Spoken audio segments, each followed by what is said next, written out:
Everyone's trying to figure out how to get AI integrated into everything. I mean, don't even get me started with Google. Google's confused for the first time since 1996, trying to figure out how to integrate Gemini into their entire ecosystem. Their algorithm is literally self-correcting itself every time they try to change it right now. So that's a whole other issue they're having to deal with. But just give it time. Who knows what's going to happen and if it's going to be something that's actually valuable when it comes to the design and how people are going to use it for e-commerce. Welcome to the Simple and Smart SEO Show podcast. I'm your host, Waddell, here to bridge the gap between SEO strategy and real-world business success. So grab a coffee or your favorite tea, and let's dive into smarter SEO for your business. Welcome back to the Simple and Smart SEO Show podcast. I've got something special today for my Shopify sellers. You guys are going to love this. We're talking all about Shopify today with Deonnah Carolus. She is the founder at E-commerce Savvy, and we're going to be talking about Shopify, AI, mindset, marketing, all the things. So Deonnah, thank you so much for joining us today on the Simple and Smart SEO Show podcast. Thank you so much for having me, Crystal. It's so nice to be here. So you are a marketer who decided to specialize in Shopify. My journey was from Etsy to Shopify. How did you get here? That's such an insanely good question. So we were talking earlier, as you know, I cut my teeth on local SEO, WordPress, website development, social media marketing for local service-based businesses along the Front Range. I'm out here in Colorado. So in 2014 through about 2019, that's what I was doing. In 2019, I started getting a lot more Shopify inquiries, just people calling me like, do you do this? Do you do that? Because back between 2017 and 2019, there weren't a lot of like SEOs on the internet. So you could Google SEO expert or specialist near me, and it'd be like me and maybe 4 other businesses in the span of 20 miles. So that's not true anymore today. So because I would come up in different search queries, I was getting more e-commerce clients. So the first store I got was a live fish distributor here locally.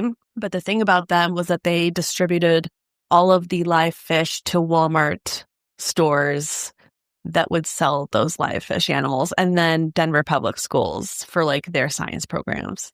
So it was a pretty big project. I do have a degree in coding and website development. I have a minor. My major is marketing. But so I took on the project. It took me 3 months. And that's how I really got more familiar with Shopify. And after that, I was hooked on it.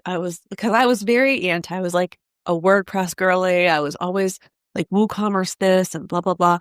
But WooCommerce has always been very clunky and very hard to navigate. So, and this is coming from someone who has experience with coding and is very familiar with the WordPress platform. But everyone started to be more aware of Shopify 2019, 2020, 2021. Now it's very, very much a Shopify first developer world. People who are building apps or connectivity to other services are designing with Shopify first in mind. So it's becoming the standard, in my opinion, for website across any industry, which is exciting. So that's how I got my start. And then I just kept getting, more and more clients in the e-commerce space. All of 2020, all I did was connect Instagram's shops to Shopify because there was no automatic connection. So because of COVID and the times we were in, people that even had a brick and mortar, they wanted to get on Shopify and be like doing local delivery and local pickup and selling their products online more. And there was no real like easy way to connect those things, but I hacked it. I figured out how to do that. Social Media Examiner had an article on me because I was like the Instagram shop person to come and get your store connected. So I was just like slinging, Instagram shop connections all of 2020, which was really great at the time. And it's a lot easier today. But yeah, that was a challenge. Even on Squarespace, Facebook and Instagram, they're not a partner with Squarespace at all. So it's very hard to sell your products on a platform like Squarespace. It's still just not quite there. So that's how I got started. That's really cool. I love Shopify. Obviously, my e-commerce store is on Shopify. but I use Wix for my SEO website. And Wix has a Shopify integration. They So, sell stores, yeah, but I'm like, I'm pretty sure that's Shopify, just repackaged, part, like, yeah, Yeah. yeah, So I thought, oh, that is so interesting. And the other thing I was thinking about is 2020. That was crazy because that's when I really learned about SEO because it was the Clubhouse explosion. And that's yeah. when I was poking around and listening to people and like, search engine optimization. Tell me more about this. This is amazing. So I wonder if that's where the proliferation of SEO experts came from because I know that's where I was born. I was like, Interesting. Clubhouse circa 2020. Yeah, that's interesting. I think because I come from social media marketing, early on, when I decided to open up my own boutique agency and start networking locally, I quickly learned that SEO is an important function of social media, because back then you could literally post a link to your website and people would go there. And it was a much easier case Well, from a business perspective, I'm just curious, how did you figure out your pricing to connect those shops? Because that was something I've always struggled with is like, what do I charge for this? Yeah, I think for me, it was just a matter of like looking at the business as a whole, like what vertical is it? And then looking at my own demographic, like who do I want to help the most? What is their price point looking like? So if I'm helping someone who owns a local brick and mortar who's very successful, they're probably doing a couple $1 million a year. I would price them differently. I hope it's okay for me to say that. I would price them a little differently than I would say a handmade store owner or an artist who's like, making jewelry in their basement or whatever and just really wants to get their business up and running. So, or they're trying to get on Fair and do local markets and have their own Shopify store. That looks a little different than someone who's already established looking to expand or grow more and get more visibility. I would say there's really no like all across the board, everyone gets this one price. And it's harder for us as business owners and marketers to have a streamlined service when you are servicing so many different segments in your own business, especially in e-commerce, because, you have people that are making 10K a month all the way up to $150,000, $200,000 a month. So it's hard to tell what's going on from the outside of a Shopify store, just looking at the front end of just their store and what they're selling, because it could look like crap and they're doing $500,000 in sales a year. So it's just, you just don't know, until you get back there. That is the truth. So let's talk about Shopify in 2025 and maybe even going into 2026. From your perspective, how has Shopify evolved in the past few years? Yeah, so I have been using Shopify since the debut days, which was their framework, their original theme. Then they went to Dawn, which everyone has loved that theme. That's their main bread and butter for so long, and people got used to that and very comfortable. The functionality was great, and now they're on Horizon starting 2025. So a couple of months back, they switched their default theme over to Horizon, which has a whole bunch of new bells and whistles where you can create sections within sections on pages and different blocks within sections. It's got a lot more flexibility when it comes to the design overall. It now also has an AI builder built into where those sections are. So instead of figuring out how to put a section somewhere, you can use the AI tool to tell it, well, I would like this section to have, a 3-image scrolling area that features, my blog posts or that features my new collection of necklaces or whatever. And then it'll automatically build that for the person in seconds. However, we're still in a prompt, as you're as good as your prompts. So if you're prompting the AI and you're not really very clear on what you're trying to get it to do, it's going to spit out something kind of weird, and if you wanted to create, the other day I had my AI builder to do like this neon sign lettering. It didn't look good on any store. I wouldn't put it on there, but it definitely created it, it made it look kind of neat. I don't know what kind of store would use that, but still, you get in there and you play with these tools. So The changes are just more design flexibility overall in 2025 and 2026. I think we're in, I don't know, I would say level 3 or 4 iteration of the Horizon theme.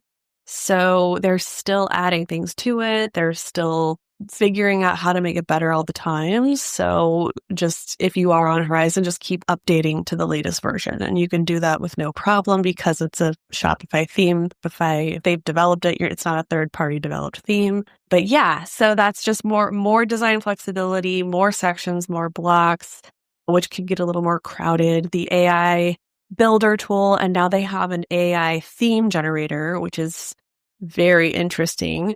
I don't think we're at the place of just letting a platform create a theme for us to just go ahead and say, yes, this is what I'm going to use, and then just plop it into your theme section and use that for your store. I do think it's beneficial to generate ideas at different sections it creates for you and then figure out if this makes the most sense for what you want your store to look like. And then it gives you the chance to play around with that. So that way you can get familiar with the sections and different building tools if you use a AI generated theme within their theme builder. So lots of cool features, but I still think we're in the early days of AI still. It's kind of a buzz thing. Everyone's trying to figure out how to get AI integrated into everything. I mean, don't even get me started with Google. Google's confused for the first time since 1996, trying to figure out how to integrate Gemini into their entire ecosystem. Their algorithm is literally self-correcting itself every time they try to change it right now. So that's a whole other issue they're having to deal with. But just give it time, who knows what's going to happen and if it's going to be something that's actually valuable when it comes to the design and how people are going to use it for e-commerce. When I first started with Wix for my SEO website, one of the first designs that I created was their AI generated layouts. I said, hey, I want to make an SEO website, and it created it. And I was like, that looks good, because I just didn't have the time really to build it at that point. So I was like, whatever. And then I went back and now I upgraded to Wix Studio because they've got fun little graphics and, movement and different things in that particular website builder. But I think it's interesting that you said go back to the dawn days because I felt like everybody knew everything about Shopify before I got there. I transitioned in 2020, I think, from my GoDaddy web store or whatever it was that I had. I knew I needed to switch to Shopify, but it always just seemed like too much of an undertaking. And so one day I just said, you know what? I'm signing up for the 2-week trial. I'm canceling my other website. I've got 2 weeks to make this happen. And so I did. It's been the best decision, obviously, for my e-commerce store. Debut was the first theme I had. I didn't realize that made me kind of like an OG because I had Debut. I still have Dawn, but this is my beef with Horizon. I think Horizon's got these really cool video sections that I just love because it's I can use some of those social media videos that I've made of my products, but it seems like you have to reinvent the entire wheel. I have product page templates, collection page templates that I've poured my heart and soul into creating over in the Dawn theme. And you have to tell me what you think, but I'm like, oh my gosh, I'm going to have to redo all of that in Horizon. Is that right? Is there any other way? Unfortunately, no. So anything that you have created that's extra, that's outside of your theme box for Dawn, you'll have to rebuild that. And honestly, I know people that have just tried to move over to Horizon vertically because how you can just switch themes and typically everything the structure will stay. That's not the case right now. So hopefully eventually there will be that one-click migration where it's going to save a bunch of your work and then you'll just have to redo all of your custom pages. But no, not right now. So if you are thinking about moving over to Horizon from Dawn, I would just start the process, download the theme into your Shopify store and start that process. I know for right now, Shopify is not going to be updating the core of Dawn. So they are adding different elements that Horizon has. So people that are on Dawn can start to get familiar and comfortable with the new setup and the new structure of where Shopify is going. But if you are on Dawn, I would say you can continue to be on Dawn. Some people are still on debut, which is insane. They haven't updated debut in forever. I don't know how that's functioning for people, but I would say you have a good year, maybe two. Switching over to Horizon is going to be, it should be a priority for your business eventually. So the earlier you start and rebuild everything, the smoother the transition's going to be to go live under the new situation they're doing over there at Shopify. It kind of gives me a little bit of focus hearing you say that. It's like, okay, as I create stuff for like my SEO squad and resources for the group, it's like, okay, I can lean more into Horizon.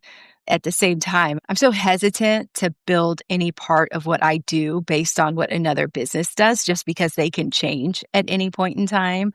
But it does look like obviously it's going to be here for a while, and it is the shift that's coming. So you're helping me mentally kind of prepare for that. So let's talk about some of those AI improvements that Shopify's got right now.